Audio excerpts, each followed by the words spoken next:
Welcome to This Week in Hospitality Marketing, the podcast show number 418 with your host, Lauren Gray. Hello, everyone, and welcome to Hospitality Marketing, the podcast. I'm your host, Lauren Gray, and this is episode number 418. So each week we spend around 20 to 30 minutes sharing the most interesting tools, news, and techniques being used in marketing for the hospitality industry. We also do a quick recap of our weekly live TV show, This Week in Hospitality Marketing, which airs every Friday at 11:30 a.m. Eastern U.S. time on the Hospitality Channel TV station. So with that, let's get started. And now, today's new resource tool. So we have two tools for review this week. One of them has been a persistent reusable tool. I keep bringing it up in context for different things, for different purposes. Today is no exception. It is one that we'll be using for our technique discussion, and it's also interrelated to our live TV show that we did today as well. And that is Gearu.com. Can't continue to tell you how important this tool is for me. Gearu.com. Gearu.com. Man, what doesn't it solve for me? It basically clears my head in the sense of, here's an idea. Does it work? And if so, would it make money? And it's one of these processes that you get to put in a workflow environment, a funnel environment that says, hey, look, here's a source of data. This is what this data will be connected to. What do I want to do with the data once I connect with it? And it puts it together that you have to answer the quantified values of the things you're talking about. Social media campaigns, here's the ads. What is the traffic from the ads? And if so, what's the conversion value of that traffic from the ads? And if so, what is the value of that conversion? And if that feeds into this sales funnel program, like, okay, now that is there, you put these modelings together. Like, then what do you do with the people that didn't respond to it? And what's the audience size of that? And what's the value of that audience? And what it does is it maths out on the side the value proposition of the model. So here you make this model of stuff, and then you go over and say, well, that doesn't look like it's making money. Where am I leaking the money? And you go back and you fix it and you create a duplicate model. Say, okay, I made this model, now it works. Wonder now if I start making some variations, and you dupe the model and you say, what if I change this to this? Would that be this much different or not? It's a great way of mentally, visually breaking down your processes with real numbers and real resultant values. You take your volumes, you take your conversions, you take your value of conversions and your costs, and it puts it into a math model that will calculate out this model operating with these numbers will produce this much revenue kind of for you. And it makes it incredibly valuable. Sorry, I'm going off into technique discussion values, but it is such a useful tool for me in many, many ways, and that is Gearu.com. Our second tool, equally useful, but for a different purpose, is influencersoft.com. We have talked about it before for a different reason. We're talking about it today, for a newer reason.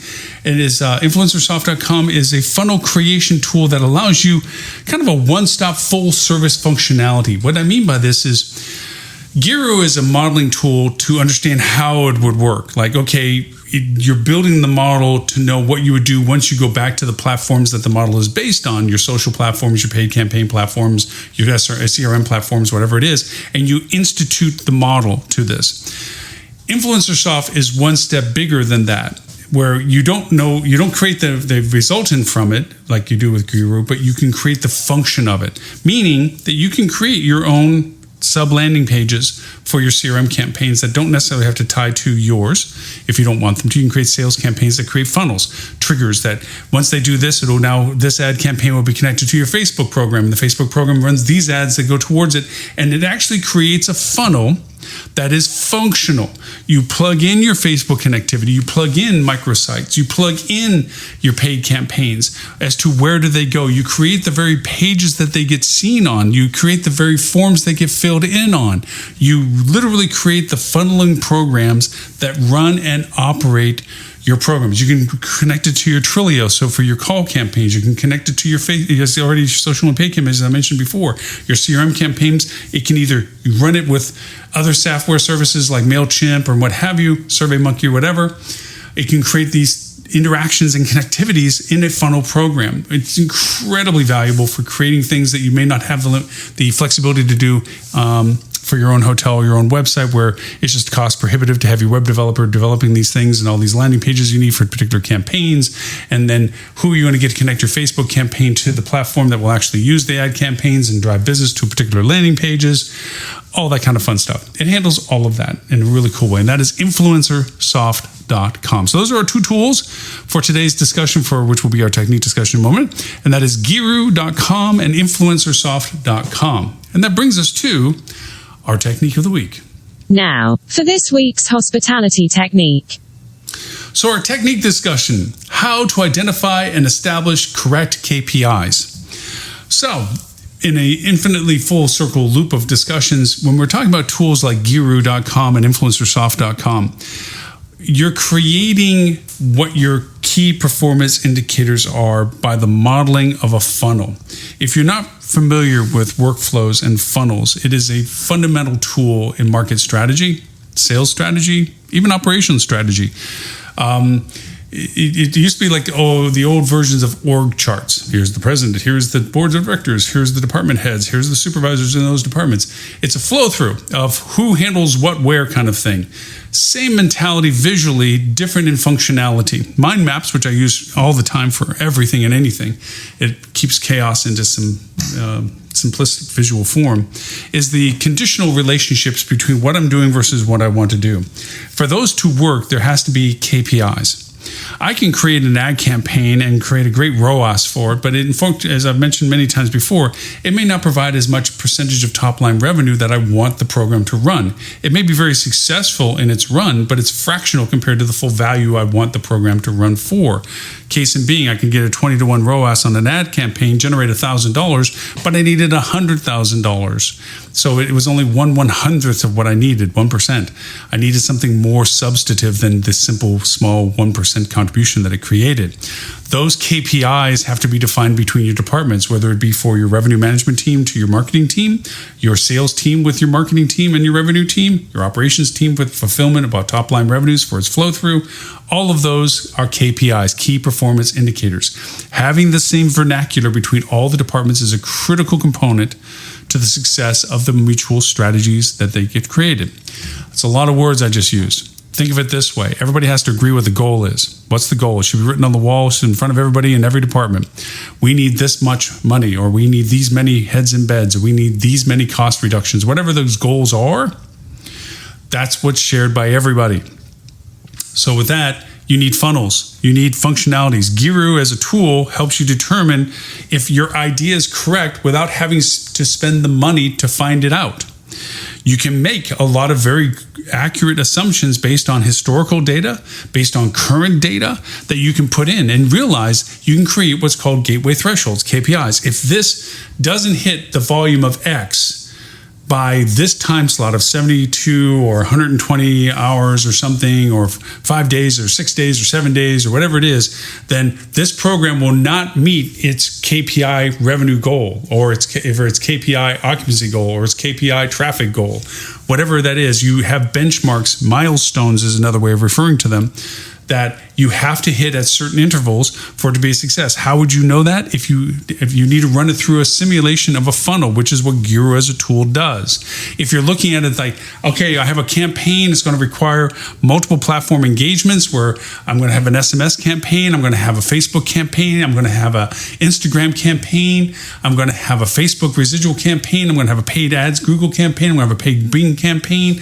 How does all that jive and mix together? Well, you create a program that runs it. And you're sitting there going, well, I'm going to involve 5 or 6 different people. One person runs my paid Google, but another third party runs my CRM, and another third party runs my social. I got to collaborate these meetings. We got to put the program together. Shoot, by the time I get it actually put together with everybody's collaboration, we'll be past the window of its usability. It happens more oftentimes than we want to say it does. So a lot of times having a simplistic single platform in which you can facilitate your own stuff. I can make my own CRM engagement. I can create my own connection to Facebook ad campaign. So all I have to do is say, hey, load these ads and have it go to this location. And the location it's going to is a page I have proper analytics tracking on. on a website that you personally built. You don't have to get your web developer involved with it. And then eventually, if it's successful and you want to make it a more permanent campaign, you create the content on your own website. This way, you get around the people that say, well, you're going to be paying all this extra money for pages we don't know if they're going to produce. Good point. So let's produce the ability for them to make revenue that justifies the expense of actually solidifying it into a permanent content structure. Again, throwing a lot of words at you, talking at a very fast pace, but I'm excited about these things because they work.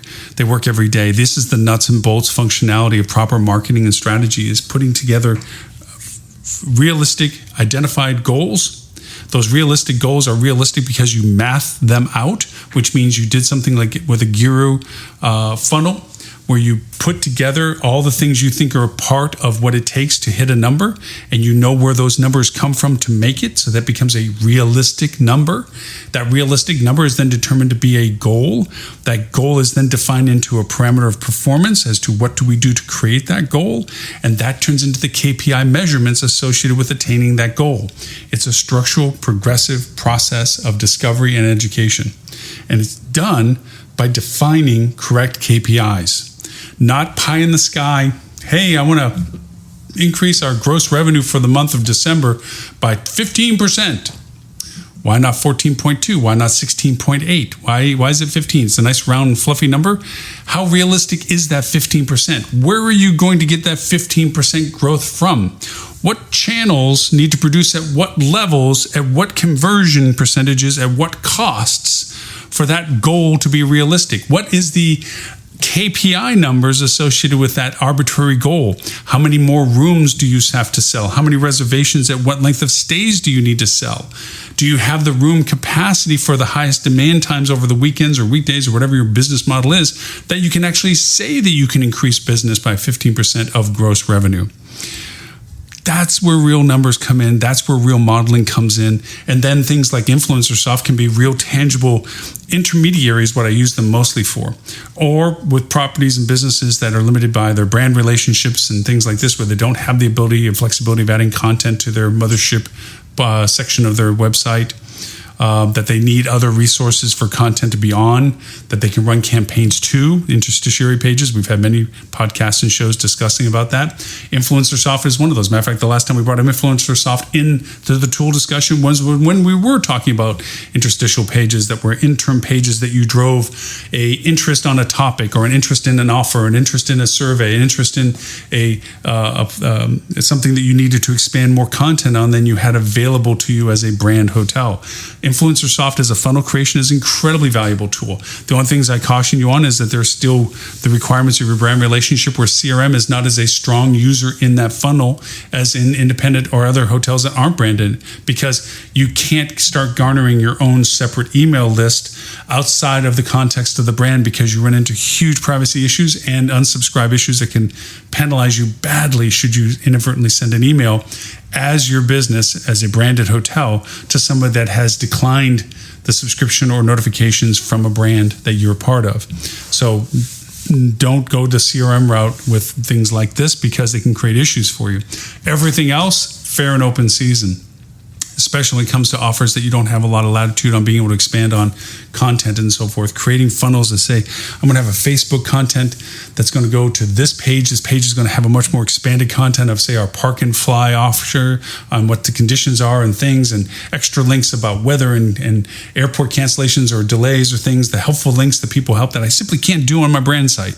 And now I have it on a page that I can really get better conversions with. And depending upon what they engage with, I can then go over and do other things for them, like make sure and display Google ads that I have more representation of my property in front of them, because they touched my site for this promotion and offer.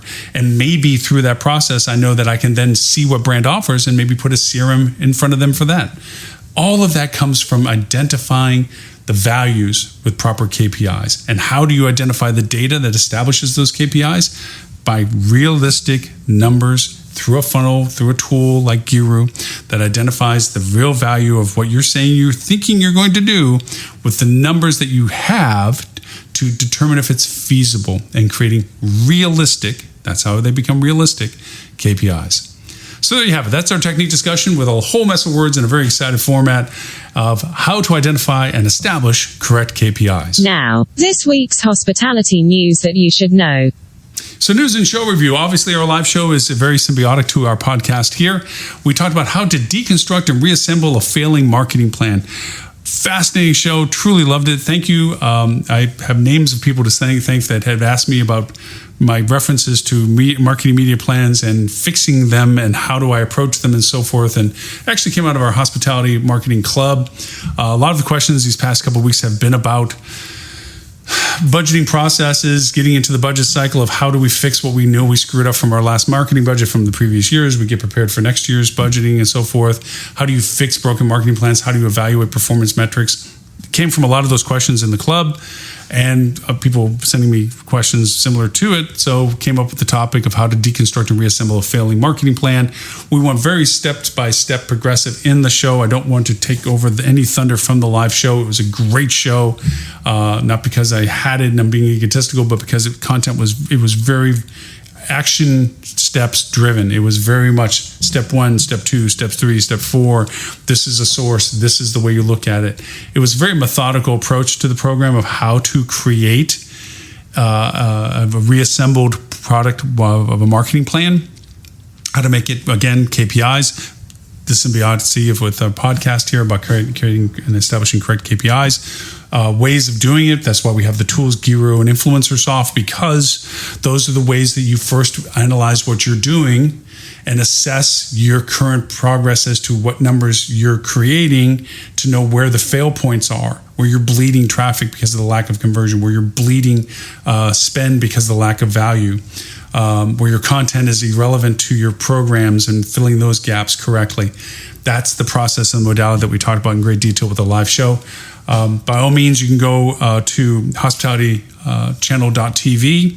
You can watch a recast there. You can go watch us on TV, on Roku, Google, Amazon, Apple. It's a replay there. The live show is always on the free side.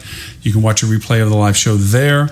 We simulcast on tons of Facebook's pages, YouTube channels, LinkedIn, Twitter, X, whatever he's calling it, Twitch and so forth. You can go look and see the replay of the live show there.